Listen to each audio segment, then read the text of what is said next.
Buenos días, hoy celebramos Pentecostés, en que celebramos la formación de la Iglesia de Cristo. En un solo día, 3,000 personas que han viajado a Jerusalén de muchas partes del mundo confesaron su fe en Jesús como su Salvador.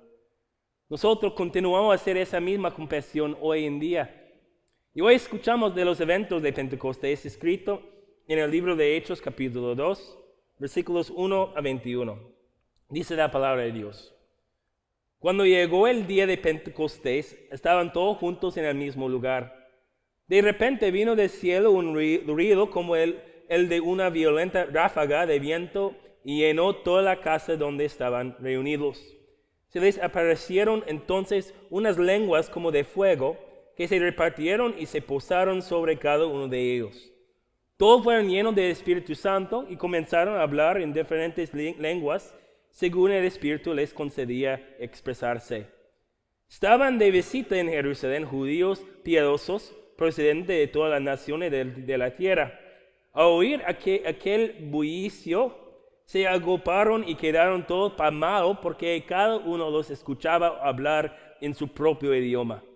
Desconcertados y maravillados, decían: ¿no son galileos todos estos que están hablando? ¿Cómo es que cada uno de nosotros los oye hablar en su lengua materna?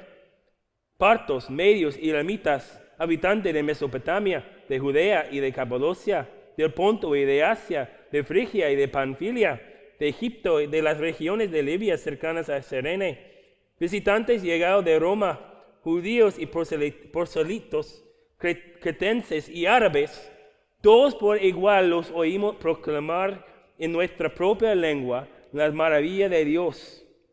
Y desconcertados y perplejos se preguntaban: ¿qué quiere decir esto? Otros se burlaban y decían: lo que pasa es que están borrachos.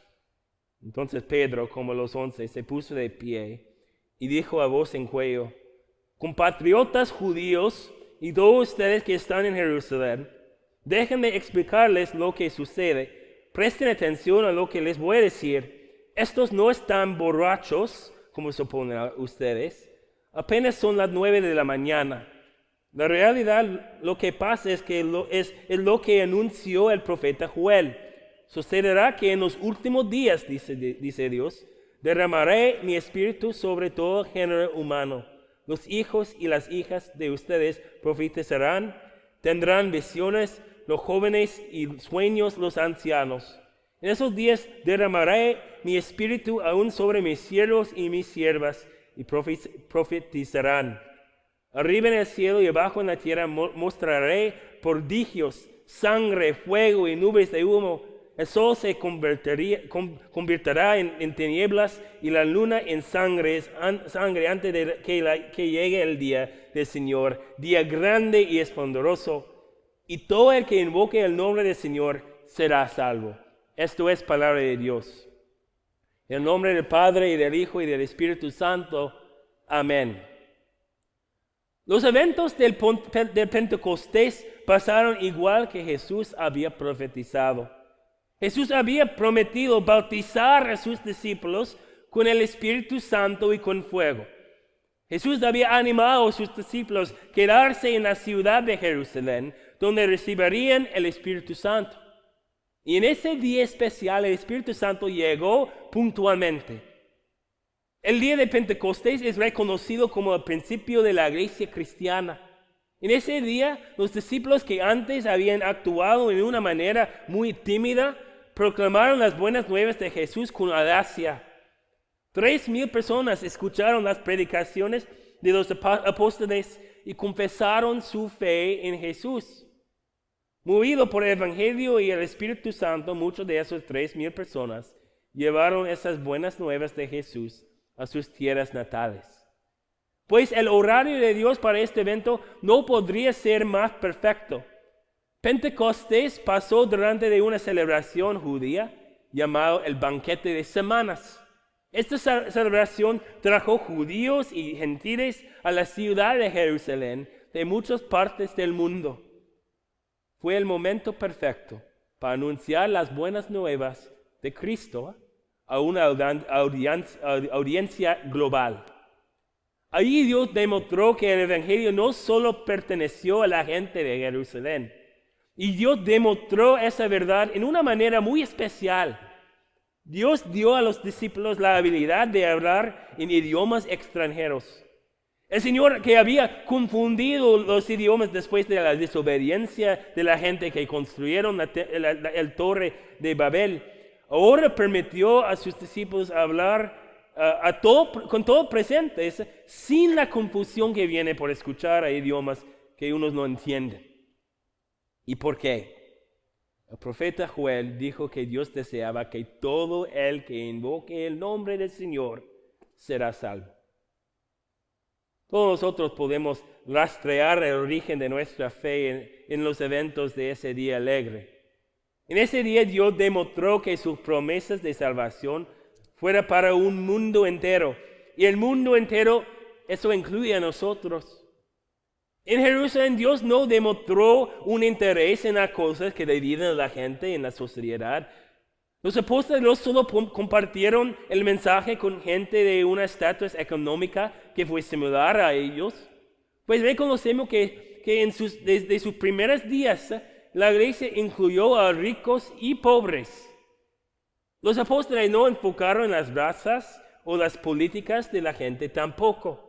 Los discípulos compartieron la palabra de Dios con judíos y griegos y africanos y romanos sin mostrar preferencia.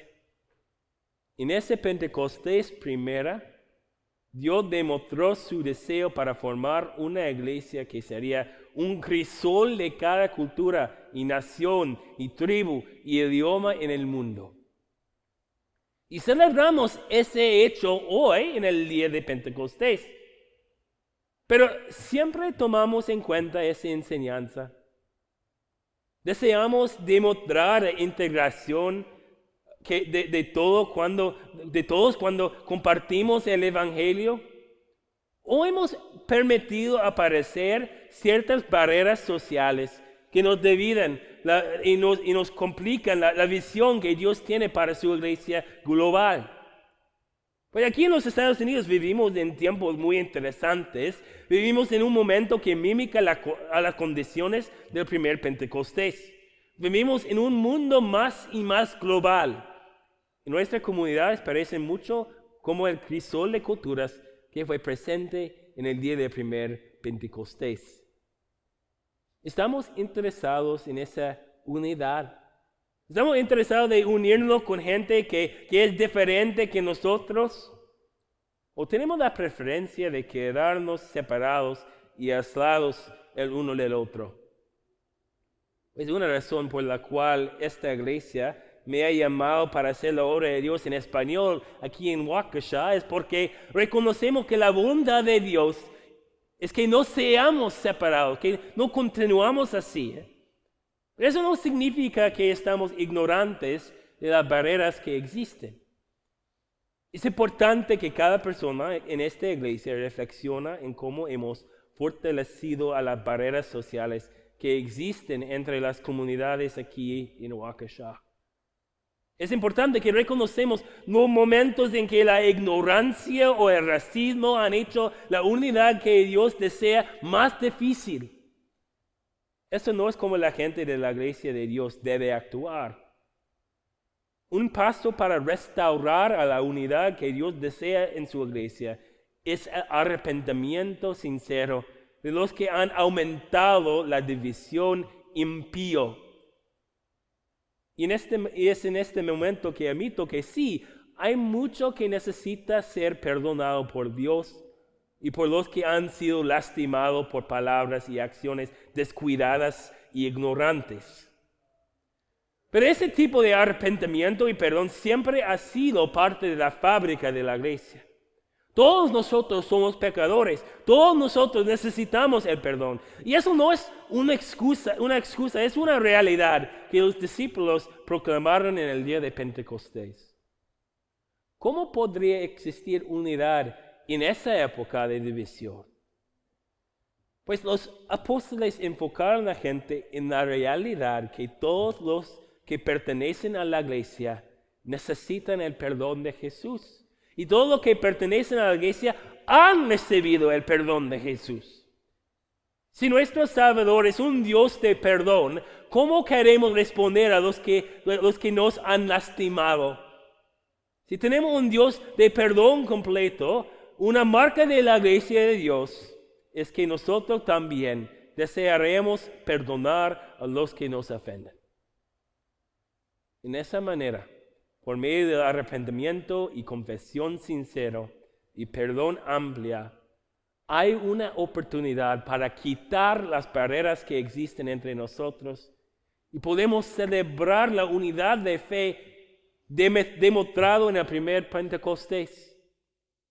Y cuando reconocemos la unidad que Cristo nos ha dado, cuando reconocemos que somos parte de una familia eterna o adoptada por el precio de la sangre de Jesús, podemos demostrar paciencia y amor aun cuando el diablo intenta usar las distracciones de este mundo para dividir a la iglesia de Dios. ¿Pero qué tipo de distracciones intenta usar el diablo para dividirnos? Pues uno solo tiene que leer las noticias para ver las muchas maneras que la división está aumentando en nuestro mundo de hoy. Los eventos trágicos que pasaron en Minnesota esta semana pasada muestran la división que puede existir en el mundo de hoy. Lo que es más, durante esos días de coronavirus y durante el año que va a ser muy político, el diablo tiene muchas herramientas para causar y aumentar a las divisiones que existen entre personas y comunidades. ¿Qué puede pasar a la unidad de la iglesia cuando basamos nuestra identidad más en nuestra afiliación política que en nuestra identidad en la familia de Dios? ¿Qué puede pasar si estamos más interesados de cantar la alabanza de nuestro político favorito que cantar himnos de alabanza de nuestro Dios? No estoy diciendo que es malo tener opiniones políticas. Al contrario, vamos a soportar a políticos que creemos que van a servir en una manera justa y recta para el bienestar de nuestros vecinos y familiares. Pero si permitimos a nuestras opiniones políticas servir como una barrera entre nosotros y los que Dios nos ha llamado a amar, es evidente que hemos olvidado el mensaje del primer Pentecostés. La historia de Pentecostés muestra cómo los discípulos ignoraron a las políticas de su era. Los romanos pensaron que el gobierno romano fue mejor. Los judíos pensaron que el gobierno de los judíos sería mejor. No existió un acuerdo político entre los dos grupos. Pero en cuanto a la predicación del Evangelio, los discípulos compartieron las buenas nuevas de Jesús con los dos grupos. Y esos dos grupos fueron unidos en la fe cristiana. También durante esa época existió una mentalidad entre los judíos a rechazar a la gente de otras culturas. Pero en nuestra historia vemos a los discípulos compartiendo el mensaje de Jesús sin preferencia cultural. Los discípulos no permitieron los pensamientos políticos y sociales ser más importantes de su responsabilidad y deseo para añadir a más gente a la familia eterna de Dios. ¿Y quién ayudó a ellos a rechazar las barreras de su era? ¿Quién les motivó para ignorar las divisiones que existieron en su sociedad? El Espíritu Santo. El Espíritu Santo les dio la valentía necesaria para proclamar la palabra sin preferencia. El Espíritu Santo les ayudó a rechazar su timidez y les permitió conectar con gente en maneras que antes aparecerían imposibles. ¿Es posible para el Espíritu Santo hacer lo mismo en nuestra iglesia hoy en día? Pues no hemos recibido la promesa de poder hablar en idiomas diferentes, pero eso no significa que el Espíritu Santo no nos ha equipado para hacer su obra. En este momento, aquí en Waukesha, cruzando la pared que existe hoy, solo requiere la voluntad para establecer una familia de fe, la misma voluntad que el Espíritu Santo obró en los apóstoles durante ese primer día de Pentecostés. El Espíritu Santo está capaz de usarnos en esa misma manera hoy en día, porque su mensaje de perdón para todos no ha cambiado. ¿Puedes imaginar el gozo que sintieron los apóstoles después de los eventos de nuestra historia? Durante unas solas pocas horas, un grupo diverso y dividido fue unificado por un mensaje de perdón completo y eternidad ganado. En un abrir y cerrar de los ojos, una iglesia mundial y diversa fue establecido. Jesús fue fiel a su promesa de equipar a sus discípulos para hacer su obra. Y Jesús está capaz de hacer lo mismo aquí entre nosotros. Hoy oremos que Dios nos ayude a quitar las barreras que nos dividen de los que Cristo nos ha llamado a amar. Hoy oremos que Dios nos da el mismo valor que ofreció a sus apóstoles para proclamar las buenas nuevas de Jesús a todos sin preferencia. Podemos regocijar que el Espíritu Santo ha prometido de usarnos para cumplir con esa obra. Por medio de Él tenemos la fe y por medio de Él compartiremos la fe con otros, aun con los que son diferentes que nosotros. Que Dios obre en nosotros para establecer una unidad de fe que no tenga barreras y que permanece para siempre. Amén. Oremos. Oh Dios, que impartiste conocimiento a los corazones de tus fieles, enviándoles la luz de tu Espíritu Santo, a que el mismo Espíritu nos conceda un juicio recto en todas cosas y nos dé el gozo de su santo consuelo. Por Jesucristo, tu Hijo, nuestro Señor, que vive y reina contigo y con el Espíritu Santo, siempre un solo Dios, por los siglos de los siglos. Amén. Recibe la bendición de nuestro Dios. El Señor te bendiga y te guarde. Haga el Señor resplandecer su rostro sobre ti y tenga de ti misericordia. Vuelve, Señor, su rostro a ti y te concede la paz. Amén. Dios les bendiga. Amén.